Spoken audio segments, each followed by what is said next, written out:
ආයිබෝන් යාළුවනේ ඔයගොල්ලන් ආදරෙන් සාදරයෙන් පිළිගන්නවා මගේ YouTube channel එකට. ගොඩ දවසකින් වීඩියෝ එකක් ගේන්න බැරුණා මට. ඒ පහුගිය කාලේ වින්ටර් එක හින්දා. වින්ටර් කාලේ සීතලයි. එතකොට අපේ බියර් හදන ඒවා පැසවන දේවල් වෙන්න කල් යනවා. ගොඩාක් කල් යනවා. ඒක හින්දා මම එහෙනම් අද ඔයගොල්ලන්ට ගේන්නේ අමුතුම තාලේ වයින් එකක්. ඒ වයින් එක හදන්නේ මීපැණි වලින්. මේකට කියන්නේ මීඩ් කියලා. මේකට කියන්නේ මීඩ් කියලා. මීට් නෙමේ, මීට් කියන්නේ මාළුනේ, මස්නේ. මීඩ් මේක හරි ප්‍රසිද්ධ දෙයක්. මේක හරි ප්‍රසිද්ධයි මේ රටේ සහ යුරෝපීය රටවල් වල. හැබැයි ලංකාවේ අපිට එච්චර මේක ප්‍රසිද්ධයක් නැහැ. මම දන්නේ නැහැ හේතුව මොකද කියලා. සමහර විට වෙන්න පුළුවන් මේ මීපැණි ලංකාවේ ගොඩක් ගණන් හින්දා වෙන්නේ නැති. එහෙනම් මේ සම්බන්ධයෙන් ඇත්තටම ගොඩාක් වීඩියෝ තියෙනවා. ඔයගොල්ලන් YouTube එකේ බලන්න පුළුවන්. මේක ගොඩක් කට්ටිය හොබි එකක්. එහෙම නැත්නම් විනෝදාංශයක් විදිහට තමයි මේ මීපැණි වයින් හදන එක කරන්නේ. ඉතින් මේකට විවිධාකාර රසයන් එකතු කරන්න පුළුවන්. දැන් මම හදන එකට සිනමන් කුරුඳුත් සහ කරනඹු නැටි දාලා මම ඒක ෆ්ලේවර් එක ඒ රසය ගන්න වෙනම රසයක් ගන්න හදනවා. ඉතින් එනම් බලමු මේකට අවශ්‍ය වෙන ද්‍රව්‍ය මොනවාද කියලා. ඉස්සලා මීපැණි තියෙනවා. මීපැණි කිලෝ 2ක් මම තියෙනවා. මීපැණි කිලෝ 2ක්. ඊට පස්සේ ඒක පැසවන්න මීඩ් යීස්ට් කියන එක තියෙනවා. ඒ කියන්නේ මේ මීපැණි වයින් වලටම හදන යීස්ට් වර්ගයක් තියෙනවා. ඒක ගන්න පුළුවන් මාකට් එකේ තියෙනවා. ඔන්ලයින් ගන්නත් පුළුවන්. ඊට පස්සේ මීඩ් නියුට්‍රියන්ට්. ඒ කියන්නේ මේක පැසවන්න හොඳට පැසවන්න දාන නියුට්‍රියන්ට් කියලා එකක්. ඉතින් ඒක ගන්නවා. ඊට අමතරව තව දෙයක් මම භාවිතා කරනවා කැම්ප්ඩන් ටැබ්ලට් කියලා. කැම්ප්ඩන් ටැබ්ලට් එක කියන්නේ මේකේ රෝහණි එහෙම නැත්නම් කෙලින්ම ගන්න මීපැණි වල තියෙනවා සමහර විට බැක්ටීරියා වර්ග. මේකෙන් කැම්ප්ඩන් ටැබ්ලට් එකෙන් මේ බැක්ටීරියා වර්ග මරනවා. ඒක තමයි මේ කැම්ප්ඩන් ටැබ්ලට් එක දාන්නේ. ඒක අපි වෙන වෙලාවට බලමු. ඉතින් එහෙමනම් අපි කෙලිම වැඩේට බහිමු. මම දැන් මේවා කරලා තියෙනවා මේ මොනවාද සැනිටයිස් කරලා තියෙනවා. එහෙම නැත්නම් මේ ජීවාණුහරණය කරලා තියෙනවා. මම ඔයගොල්ලන් අර වීඩියෝ මගේ බලලා තියෙනවා නම් ජීවාණුහරණය කරන්න මම ගන්නේ මේ සැනිටයිසින් පවුඩර් එක බ්‍රූවරි ක්ලීනර් කියන එක. ඒක උඩින් දාන්න මගේ වීඩියෝ බලන්න. එතකොට ඒකට වැඩි විස්තර තියෙනවා. ඉතින් දැන් මම මේක ජීවාණුහරණය කරලා ඒ ද්‍රාවණයක් දාලා තියෙනවා. දැන් ජීවාණුහරණය කරනවා වෙන්න. දැන් මම මේක පොඩ්ඩක් ගසලා දාලා ඒ ද්‍රාවණය හලලා දානවා.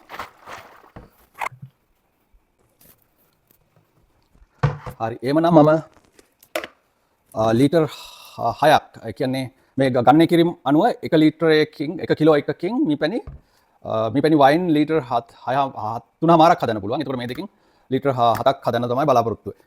ඉතින් ඒකට අපි ගන්න වෙනවා මේ ටැප් වතුර හරියන්නේ නැහැ. දැන් මේ රටේ නම් ටැප් වතුරනේ තියෙන ලංකාවේ තියෙන ලිං වතුර. ටැප් වතුර හරියන්නේ නැහැ. මොකද ටැප් වතුරේ ක්ලෝරින් වගේ දේවල් තියෙන හින්දා මේක ස්ප්‍රින්ග් වෝටර් කියන්නේ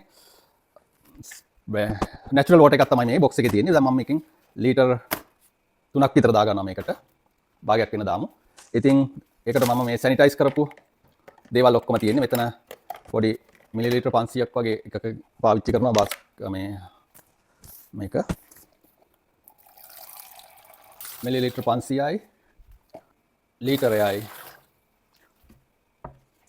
දැන් මම ස්ප්‍රින්ග් වෝටර් ලීටර් 3ක් මම මේකේ දාගෙන ඉන්නවා. දැන් ඒ ලීටර් 3 දැම්මා. දැන් අපි මේකට මීපැණි එකතු කරන්න යන්නේ.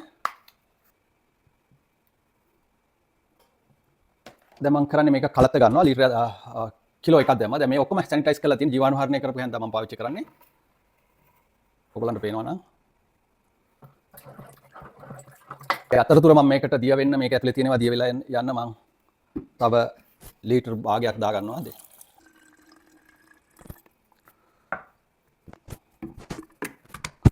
දැන් මේකත් හොඳට කලත්තමු අපි මේක. අපි අනිත් මීපැණි එකක් දාගමු මේකට. මේ දෙවෙනි කිලෝ එකක් මීපැණි. එතනම ඔයගොල්ලන් බැලුවොත් එන්නේ මේක කිලෝ එකක් කියලා තියෙන. ඉතින් මේක මම හිතන්නේ කිලෝ එකක බර තමයි තියෙන්නේ. මේක මම මේ වයින් හදන වීඩියෝ වලත් ඒගොල්ලන් කියන්නේ පැණි අවුන්ස් එහෙම නැත්නම් ඒගොල්ලන් කියන පවුන්ඩ්ස් කියලා.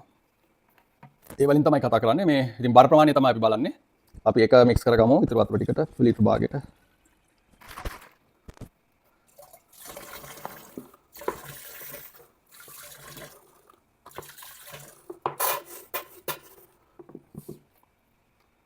ඉතුරු වතුර ටිකත් අපි දාන ගමන් කලත ගමු මේක. දැන් ලීටර් 3මාරක් වෙනවා මම දාගත්ත වතුර. ලීටර් 4යි 6යි 6මාරයි ලීටර් 7ක් වෙනකම් මේක දාන්න පුළුවන් ඇත්තටම. බට් මම මේකේ පොඩක් ඝනත්වය වැඩි වෙන්නේ එහෙම නැත්නම් මධ්‍ය ඇල්කොහොල් ප්‍රතිශතය වැඩි වෙන්න අවශ්‍ය හින්දා මම මේක පොඩක් අඩුවෙන් දැම්මා. දැන් ඔයගලන්ට බැලුවොත් මේක ද්‍රාවණය කොහොමද කියලා පෙනේ. මේ සාමාන්‍ය මීපැණි පැහැය තමයි තියෙන්නේ මේකේ. පේනවද මේක ද්‍රාවණය මේ පාට තමයි මේ වෙලාවේ තියෙන්නේ. පොඩක් දුර්වර්ණ ගතියක් තියෙනවා.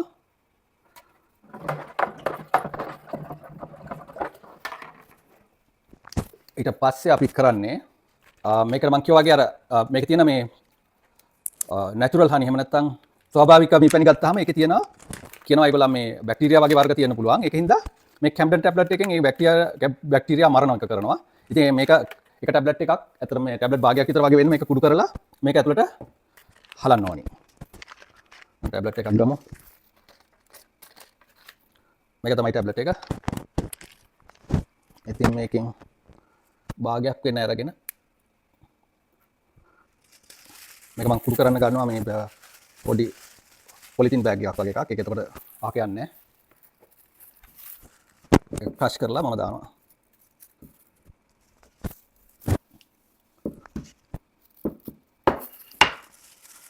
හරි. ඒක මම කුඩු කරලා මේ දාගත්තා. නැවත සැරයක් පොඩ්ඩක් කලත ගන්න. අපි එහෙමනම් දැන් ඊට පස්සේ වෙන්නේ මේකේ ඝනත්වය කොහොමද කියලා බලන්න ඕනේ අපි. ඒකට අපි ඝනත්වය හයිඩ්‍රෝමීටරයක් පාවිච්චි කරනවා. ඒක මේ ඔක්කොම මම සැනිටයිස් කරගෙන තියෙන්නේ. ඉතින් මම මේකෙන් කොටසක් අරගෙන හයිඩ්‍රෝමීටරේ දාලා දැන් බලනවා මධ්‍යස්ථාර කොච්චරක් විතර වගේ මේක හැදෙයිද කියලා. ඉතින් ඒකට අපි මේකට පුරවගමු මේකේ. මේක තමයි මේ වගේ පාටක් තමයි මේකේ තියෙන්නේ. පොඩි දුර්වර්ණ එහෙම නැත්නම් වර්ණ ගතියක් තියෙනවා මේකේ. ඉතින් අපි දාලා බලමු මේකේ ඝනත්වය කොහොමද කියලා. ඒකෙන් අපිට අවසානයේදී බලන්න පුළුවන් කොහොමද මේකේ මධ්‍යස්ථාර ප්‍රමාණය කියලා. 1.08 1.08ක් වගේ පෙන්නනවා. එහෙම නැත්නම් ඒකට සාපේක්ෂව අපි බලමු ඇල්කොහොල් බයි වොලියුම් කියන එක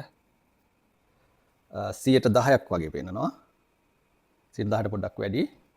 so ඒක තමයි එතකොට මේක හැදෙන මධ්‍යස්ථාරයේ ප්‍රමාණය එහෙම නැත්නම් ABV එක 10% වගේ වෙයි කියලා අපි බලාපොරොත්තු වෙනවා. ඊට පස්සේන process එක තමයි මේක දැන් කැම්ඩන් ටැබ්ලට් එක දැම්මාට පස්සෙම යීස්ට් දාන්න බෑ. ඒක ටික වෙලාවක් තියන්න වෙනවා. ඒක ටික වෙලාවක් තියලා ඊට පස්සේ තමයි යීස්ට් එක දාන්න ඕනේ. එතකොට තමයි යීස්ට් පැසවීමේ ක්‍රියාවලිය ආරම්භ වෙන්නේ. එහෙනම් අපි තව චුට්ට වෙලාවක් තියමු මේක. ඒ අතරතුර මම මේකත් දාගන්නවා. මේක අපි බලමු මේක කොහොමද රසය කියලා ඉස්සලාම. මේ පැණි රස හොඳටම තියෙනවා ඇත්තටම. හරි. එහෙනම් අපි දැන් මේක කරන්නේ මේක තව චුට්ටක් කලත්තලා තියලා මම මේකත් එක්කම දාලා හැන්දත් එක්කම දාලා ඇතුලේ ලිඩ් එක වහනවා දැන්. ලිඩ් එක වහලා උඩ තියෙන වහලා අපි යාලොක් එක හයි කරන්න ඕනේ මේකට. එහෙනම් යාලොක් එක මම කලින් වීඩියෝ වල කියලා තියෙනවා යාලොක් එක කොහොමද වැඩ කරන්නේ කියලා. ඉතින් ඒ වීඩියෝ බලලා නැත්නම් පොඩ්ඩක් බලන්න. යාලොක් එකට දැන් මේකට පොඩ්ඩක් වතුර පුරව ගන්න ඕනේ. මේක භාගයක් විතර වගේ වෙන වතුර පුරවගෙන මම ගොඩක් වෙලාවට කරනවා පොඩ්ඩක් අර අපේ සැනිටයිසින් පවුඩර් එක පොඩ්ඩක් දානවා. එතකොට මේ ඒකේ පොඩ්ඩක් මේ මොන හරි විෂ බීජ හරණයක් වෙනවා ඒකිනුත්. එතකොට මේ හොඳටම සීල් වෙනවා සහ විෂ බීජ යන එක සම්පූර්ණයෙන්ම නවතිනවා. ඉතින් මේ යාලොක් එකෙන් වෙන්නේ මේක දැන් හෙට ඉඳන් පැසවන්න ගත්ත ගමන් මේකෙන් කාබන් ඩයොක්සයිඩ් පිට වෙනවා. ඒ අතරතුර වතුර ඒ අතරතුර කාබන් ඩයොක්සයිඩ් හැදෙනවා. ඉතින් දැන් මම යාලොක් එක මේකට හයි කරලා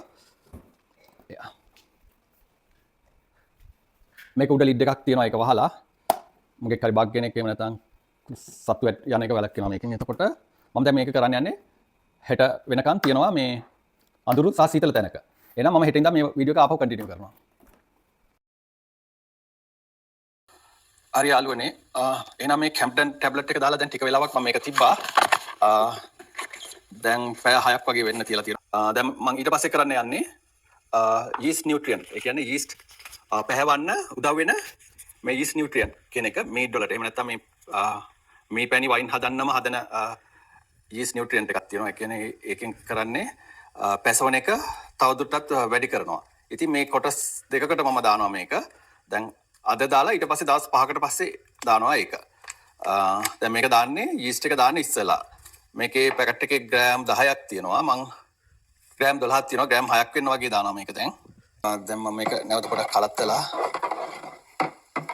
මේ යීස්ට් නියුට්‍රියන්ට් එක දානවා ග්‍රෑම් 6ක් වෙන්න.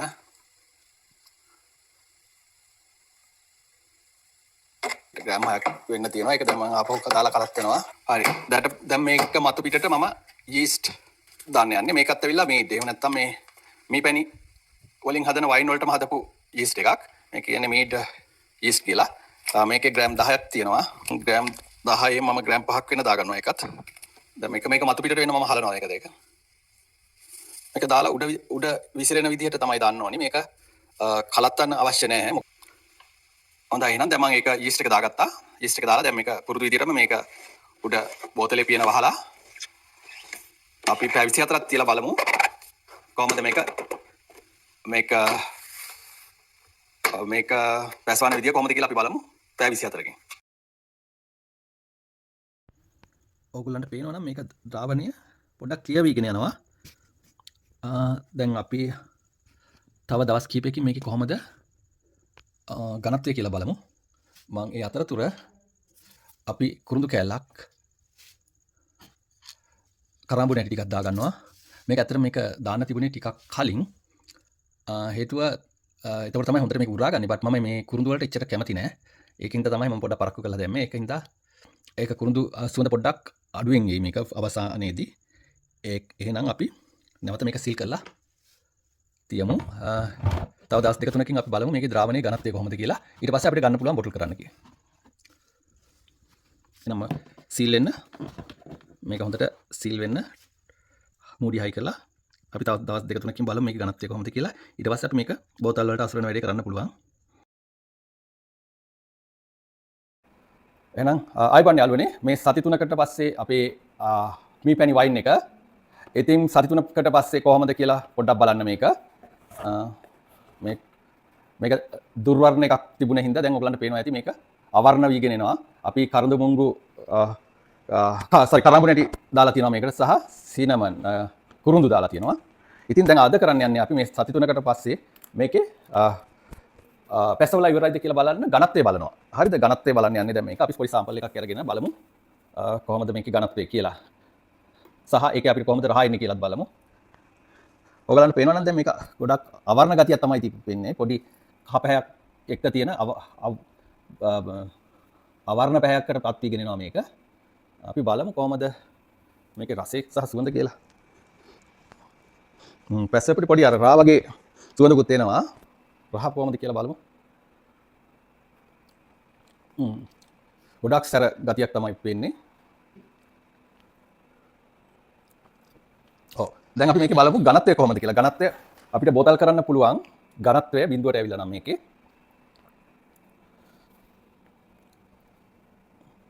අපි ඒකේ රීඩින් එක කොහොමද කියලා බලමු දැන්. රීඩින් ගන්න. ඔව් බිඳුව වෙනකන් එකනේ මේක පැසවලා තියෙන්නේ දැන් හොඳටම. දැන් අපිට කරන්න යන්නේ මේකට. මම දැන් මේකට කරනවා බෑක් ස්වීට් කරනවා. දැන් මේක පොඩ්ඩක් පැණි රහ මදි හින්දා මේක පැණි රහ මදි හින්දා මේක මම පැණි රහ කරන්න යන්නේ වයින් එක. වයින් එක පැණි රහ කරන්න මම තව එකතු කරනවා මේ පැණි මේකට. ඇත්තටම මේක ඉස්සෙල්ලා මට පොඩි දෙයක් කරන්න ඕනේ. මේකේ යට තියෙනවා සෙඩිමන්ට් එකක්. ඒ කියන්නේ මේ පොඩි අංශු ඇවිල්ලා තියෙනවා. ඒ අංශු ටික අයින් කරන්න මේක ඩ්‍රේන් කරනවා මම තව භාජනයකට. රයිට්? ඒකට මම තව බූලියක් මෙහෙම සම්බන්ධ කරනවා මේකට. දැන් මෙතන ටැප් එක ඇරියාම මේකේ මේක ටැප් එක මම අරිනවා. මේක ඔක්කොම මේ මම ජීවාණු හරණය කරලා තියෙන්නේ. ඉතින් ඒකින්ද වාදනයේ මේ බූලිය පිරිසිදුයි. හරි. දැන් මේක අඩිය තියෙන කොටස ඇරෙන ඉතුරු ටික මේ බූලියට පෙරීගෙන යනවා. දැන් මම පෙරී ගියාන් පස්සේ කරන ටික මම වීඩියෝ එක කන්ටිනියු කරන්න. ඔයගලන්ට පේනවා නම් අපි දැම්ම කරාඹු නැටි සහ සිනමන් එහෙම නැත්නම් කුරුඳු කැල්ල තියෙනවා යට. ඒක මේකේ සෙඩිමන්ට් එහෙම නැත්නම් පොඩි කැලි ඉතුරු වෙලා තියෙනවා මේකේ. දැන් මම මේක හිමීට ඩ්‍රේන් කරනවා. හිමීට ඩ්‍රේන් කරනවා ඒ කුරුඳු ඒ සෙඩිමන්ට් එහෙම නැත්නම් පොඩි කැලි මේක ඇතුළට යන්නේ නැති වෙන්න. යා. හරි. එහෙනම් යාළුවනේ දැන් අපි පෙරාගත්තා මේ ලොකු බූලියට. දැන් මම කරන්න යන්නේ ලොකු බූලියෙන් නැවතත් අනිත් බූලියට ට්‍රාන්ස්ෆර් කරගන්නවා. හේතුව තමයි මේකේ තමයි යාලොක් එකක් හයි කරන්න පුළුවන්. දැන් මේ ලොකු බූලියේ යාලොක් එකක් නැහැ. එතකොට බැරි වෙලා හරි නැවත අපි පැණි එකතු කරන්න දැන් යන්නේ මේකට. පැණි එකතු කරාන් පස්සේ පැසවන්න ගත්තොත් මේ වගේ යාලොක් එකකින් ඒකට ෆැසිලිටේට් කරන්න ඕනේ මේ වැඩේට. මොකද හදන කාබන් ඩයොක්සයිඩ් එළියට යන විදියක් තමයි මේකේ තියෙන්නේ. ඉතින් ඒක අත්‍යවශ්‍යයි. ඉතින් අපි දැක්ක විදියට දැන් මේකේ මේ අපි ටෙස්ට් කරානේ මේ අපේ පැසලා තියෙන මීඩ් එක එහෙම නැත්නම් පැණි වයින් එක. ඒ පැණි වයින් එකේ තනිකර තියෙන්නේ දැන්ට ඇල්කොහොල් රහක් විතරයි. මධ්‍යසාර රහක් විතරයි තියෙන්නේ. ඉතින් මීඩ් එකක් එහෙම නැත්නම් මේ පැණි වයින් එකේ සාමාන්‍යයෙන් මේ පැණි රහ තමයි තියෙන්නේ. සහ එකට එක එක විවිධාකාර ෆ්ලේවර්ස් අපි එකතු කරනවා. ඉතින් ඒක හින්දා දැන් මම කරන්න යන්නේ මේක දැන් පැණි මේ වගේ රෝහණි එකතු කරන්න යන්නේ අපේ කටේ රහ එන විදියට. අපි කොච්චරක් යයිද කියලා බලමු. ඉතින් මම දැන් කරන්න යන්නේ මේක දැන් පෙරාගත සෙඩිමන්ට්ස් අයින් කරලා තියෙන්නේ මේකේ පොටස් ඉතුරු වෙච්ච මණ්ඩි අයින් කරලා තියෙන්නේ. දැන් මම ඒක මම දැන් මේක කරන්න යන්නේ මේක අපේ අනිත් බූලියට ට්‍රාන්ස්ෆර් කරනවා මේක වයින් එක. රයිට්. ෆර්මන්ට් එකට ට්‍රාන්ස්ෆර් කරා. ඉතින් ඒක හිමිට වෙන අතරේ මම දැන් කියන්නම් මොනවද මේ පැණි වයින් කියන්නේ කියලා. පැණි වයින් කියන්නේ මගේ තියෙනවා මට ගත්ත පැණි වයින් එකක්. මේකට කියන්නේ මේ ඔරිජිනල් පැණි වයින් එකක්. අපි ඒක කොහොමද කියලා රස කරලා බලමු. ඉතින් මේකේ මේ අපි බීලා ඉතුරු වෙලා තියෙන ටිකක් තමයි තියෙන්නේ. මේක ඇත්තටම පැණිම පැණි රහ තමයි වයින් එකක්. මේ පැණි වගේ වයින් එකක්. ඉතින් මේක මම පොඩක් මේ අනතරතුර අපා ඉතුරු වෙලා තියෙන ටිකක් ටේස්ට් කරලා බලනවා. ඔයගලන්ට පේනව නේද මේකේ පැහැ එහෙම. මේක තනි කර අර විස්කි වගේ පාටක් තමයි තියෙන්නේ. ඊටත් වඩා පොඩ්ඩක් කනකම් හොඳට ක්ලියර්. හොඳටම ක්ලියර් මේක. දැන් අපේ මගේ වයින් එකේ තාම පැසවලා නැති හින්දා ඒක පොඩ්ඩක් දුර්වර්ණ ගතියක් තියෙනවා. ඉතින් මේකේ තියෙන්නේ මේක තියෙනවා සිනමන් රහක් සහ ක්ලෝව් රහක් එක හදපු වයින් එකක් තමයි. සිනමන් සහ කරාඹු රැටි රස හොඳට එනවා. ඉතින් මම හැබැයි ඔයගොල්ලෝ දැක්ක විදිහට සිනමන් සහ කුරුඳු සහ කරාඹු රැටි දැම්මට මම ගොඩක් ඇඩ් කරේ නෑ. ඒකට මොකද මම පුද්ගලිකව කැමති නෑ කුරුඳු රහට. ඒකින්ද තමයි මම කුරුඳු රහට කැමති නැති හින්දා මම කුරුඳු සහ කරාඹු රැටි එච්චරම එකතු කරේ නෑ. ඉතින් ඒ කොහොම වුණත් දැන් මේක යන අතරතුර වයින් එකේම තියලා අපි බලමු මේක පැණි රහ ගන්න. දැන් මම මේකට මේ පැණි එකතු කරන්න තමයි යන්නේ. ඉතින් මේ පැණි එක මම මේක ගලවලා මේක ලේසියි. එතකොට දැන් මේ පැණි එකතු කරනවා මේකට. අපි කොටස එකතු කරලා බලමු. මොකද පැණි රහ ගොඩාක් આવුත් ඒකේ රහ වැඩි වෙන්නත් ඉඩ තියෙනවා.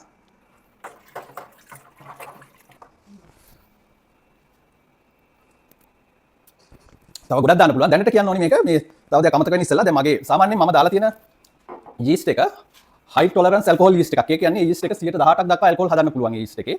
සමහර වෙලාවට සමහර යීස්ට් මැරෙනවා ඇල්කොහොල් ප්‍රතිශතය වැඩි වෙන්න. දැන් මගේ දාලා තියෙන යීස්ට් එක ඔයගලන්ට වීඩියෝ එකේ දකින්න ඇති මොනවද දැම්මේ කියලා මම මම වීඩියෝ එක සම්බන්ධ කරන්න. ඒ යීස්ට් එක ඇල්කොහොල් ගොඩක් හදන්න පුළුවන්. දැන් මේක දැම්ම ගමන් ආපහු ඇල්කොහොල් හදන්න chance එකක් තියෙනවා. මොකද මේක ඇතුළේ වෙලා තියෙන යීස්ට් මාර්ගයෙන්. එතකොට නැවත ඇල්කොහොල් වැඩි වෙන තත්ත්වයක් තමයි එන්නේ. right මම තව ඇඩ් කරනවා මේකට පැණි.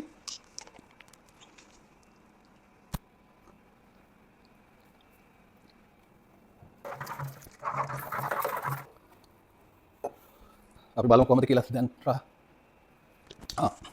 දැන් රස හොඳයි. දැන් මේ පැණි රස එනවා හොඳට. දැන් එහෙමනම් මම ඊටු ටිකක් මේකට ඇඩ් කරගන්නවා. මොනවාද මේකේ තියෙන මේක නමලක් නැමුවාන් පස්සේ මේක යනවා මේකට. හරි. දැන් අපි ඔක්කොම ටික දාලා තියන්නේ. ඒ කොහොම වුණත් මම අන්තිම ඔයගලන්ට පේනවා ඇති දැන් මේකේ පාට මේක අපි බලාපොරොත්තු වෙනවා පාට බලලා තව දුරටත් මේ වර්ණය ගන්න ඕනි නම් සීනි කර කරලා කැරමලයිස් කරලා දාන්න පුළුවන්. බට් අපි ඒක අවසානයේදී තීරණය කරමු ඒක කොහොමද කරන්න කියලා. ඒ කොහොම වුණත් මේක මේ අන්තිමටම ගත්ත ටික නිසා මණ්ඩි ටිකෙන් පෙරාගත්ත එක නිසා පොඩි දුර්වර්ණ ගතියක් තියෙනවා. ඒක අපි අවසානයේට දානවද නැද්ද කියලා අපි හිතමු. හරි. එහෙනම් දැනට අපි කරන්න තියෙන්නේ මේක නැවත සීල් කරලා අපි දැන්ට සීල් කරලා මේක මෝඩියෙන් සීල් කරලා යා ලොක් එක දාලා තව දුරටත් පැසවන්න මේක ඉඩ දෙනවා. මේක අපි අඳුර තැනක නැවත තියනවා මම. සහ මේක දැන් පැසවන්නවාද කියලා අපි බලලා ඊට පස්සේ මේ වගේ බෝතල් වලට මේ වයින් හදන්නම ගන්න බෝතල් විශේෂයක්. මේක කියන්නේ ෆ්ලිප් කැප් බොටල් කියලා. ඉතින් මේවට මම බෝතල් කරනවා. මම වීඩියෝ එක නැවත කන්ටිනියු කරන්නම් එනවා. තව දවස් කිහිපයකින්. හොඳයි යාළුවනේ. එහෙනම් අපි මේ පැණි වයින් එක හරියට මාසයකට පස්සේ තාත්තේ තමයි මේ තියෙන්නේ. ඔයගලන්ට උඩින් බැලුවොත් දැන් මම මේක ඇරලා සතියක් මාසයක් තිස්සේ දැන් මේක පැසවනවා. උඩින් බැලුවොත් මේ වගේ ද්‍රාවණයක් තමයි තියෙන්නේ. පොඩ්ඩක් දුර්වර්ණ ගතියක් තියෙනවා ඇත්තටම. ඔයගලන්ට මම එදා පෙන්වුවා වගේ මේ දෙම නැත්නම් හරියටම පැණි වයින් එකේ වර්ණය තමයි මේක. මේක අල්ලන්න මේක තමයි හරියටම පැණි වයින් එකේ වර්ණය. ඒකේ කැරමල් වගේ පැහැයක් ගන්න පුළුවන් අපිට. ඒකට අපිට කරන්න තියෙන්නේ කැරමලයිස් කරපු sugar සීනි මේකට හලලා පාට වෙනස් කරන්න පුළුවන්. මම ඒක කරන්න යන්නේ නැහැ මේ වෙලාවේ. ඉස්සලාම අපි බලමු මේකේ ඝනත්වය නැවත කොහොමද කියලා. තවදුරටත් පැහැවෙන්නේ නැහැ කියන తত্ত্বය අපි කන්ෆර්ම් කරගන්න ඕනේ. මේ වගේ වර්ණයක් තමයි තියෙන්නේ. පේනවාද? වර්ණේ පොඩි වෙනසක් තියෙනවා. Original made. එහෙම නැත්නම් ඔරිජිනල් පැණි වයින් එක ඇත්තට මේ වගේ ඉන්ඩස්ට්‍රි එකේ තියෙන ඔය වගේ එකක්. බට් අපේ හැවිදලා තියෙන මේක. බට් කෙසේ වෙතත් මේක පාට කරලා ගන්න පුළුවන් අපිට මං කිව්වා වගේ කැරමලයිස් කරපු කැරමලයිස්ඩ් සුගර් දැම්මොත් කොහොමද අපි බලමු මේකේ රසය කොහොමද කියලා. හොඳටම තියෙනවා රස. අපි දැම්ම අර සිනමන් රහත් එක එනවා සහ කරඳ මුංගු කරඹු නැටි රහත් මද වශයෙන් එනවා. අපි නම් මේකේ බලමු ඝනත්වය. එහෙම නැත්නම් මේකේ කොහොමද අවසාන ඇල්කොහොල් ප්‍රතිශතය කියලා. එහෙනම් අපි මේක දාලා බලමු කොහොමද මේකේ රීඩින් එක එන්නේ කියලා. ඕකේ. ඒක පල්ලෙහාටම යනකම් යනවා. තාම ඇත්තටම අපිට තා පොඩ්ඩක් පුරව ගන්න වෙනවා මේකට චුට්ටක්. එතකොට හරියටම මෙන්න මේ ඩොට් එක ඉස්සරහා තියෙන්නේ බිඳුවයි. ඒ කියන්නේ බිඳුවයි 1.0 කියන්නේ තවදුරටත් මේක පැහැවන්නේ නැහැ කියන එක. ඉතින් අපිට දැන් බෝතල් කරන්න ගන්න පුළුවන්. හරි. එහෙනම් අපි බෝතල් කරන්න ගන්නවා. හරි. එතකොට මේකේ දල වශයෙන් 10% විතර මධ්‍යස්ථාර ප්‍රතිශතයක් පෙන්නනවා. ඉතින් මම මේකට දැන් ජීවාණුහරණය කරගත්ත බෝතල් තියෙනවා. මේක ජීවාණුහරණය කරලා තියෙන්නේ. මම කලින් වීඩියෝ වල මම කියලා තියෙනවා මේක තමයි මම ජීවාණුහරණය කරන්න ගන්නෙ. බ්‍රූවරි ක්ලීනර් කියන එක. ඒකෙන් පවුඩර් එකකින් චුට්ටක් දාලා මේක ද්‍රාවණයක් හදා ගන්නවා. ද්‍රාවණයෙන් එක්ක මේකට දා ගන්නවා. ද්‍රාවණය මේකට දාලා විනාඩි 10ක් විතර තිබ්බහම මේක මේ ජීවාණුහරණය වෙනවා. හරි. එහෙනම් අපි දැන් මේක බෝතල් වලට පුරව ගන්න ගමු. මම දැන් මේ බෝතල් වලට පුරව ගන්නවා. මේවට කියන්නේ මේ ෆ්ලිප් ටොප් බොටල්ස් කියලා. ඒ කියන්නේ මේවා ඇත්තටම වයින් පෙරන්නම හදාගත්ත බෝතල්. ඔයගලන්ට දැක්කොත් මේකේ ලිඩ් එක මම පෙන්නන්නම්. ඒකේ මූඩිය කොහොමද තියෙන්නේ කියලා. මේ බෝතලේ ප්‍රමාණය මම හිතන්නේ මිලිලිටර් 750ක් විතර වගේ වෙනවා මම හිතන විදිහට. හරි. ෆ්ලිප් ටොප් බෝතල් කියන්නේ බොටල්ස් කියන්නේ මේක තමයි මේ වගේ තියෙනවා පොඩි ලීවරයක් වගේ එකක් තියෙනවා ඒකට. ඒකට දාලා තද කරාම මේක ටක් ගාලා ක්ලික් වෙනවා. ඉතින් මම පොඩි ප්‍රමාණයක් තියෙනවා. එතකොට තව දුරටත් මේක පැසවනවා නම් මේක ඔයගලන්ට පේනවා බුබුලු දානවා. තව දුරටත් පැසවනවා නම් මේක ඒකට මේ උදව් කරනවා. ඉතින් ඒ වගේ දැන් මම මේ ඉතුරු බෝතල් ඔක්කොමත් පුරව ගන්නවා. ඉතින් මේ බෝතල් මම මේ වගේ ගොඩක් හදාගෙන තියෙනවා ෆ්ලිප් ටොප් බෝතල්.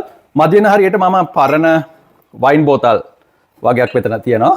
පරණ වයින් බෝතල් ටිකකුත් තියෙනවා පාවිච්චි කරන්න පුළුවන් විදිහට. හරි. යාළුවනේ එහෙනම් මම මේ බෝතල් කරලා ඕන කාලයක් තියන්න පුළුවන්. ඉතින් අවුරුද්දක් තිබ්බොත් ඒකේ රස සහ ගුණය හොඳටම එනවා. ඉතින් අපි මේක බෝතල් කරලා අපි අවශ්‍ය වෙන වෙලාවට ඒක පාවිච්චි කරන එක තමයි මගේ ප්ලෑන් එක.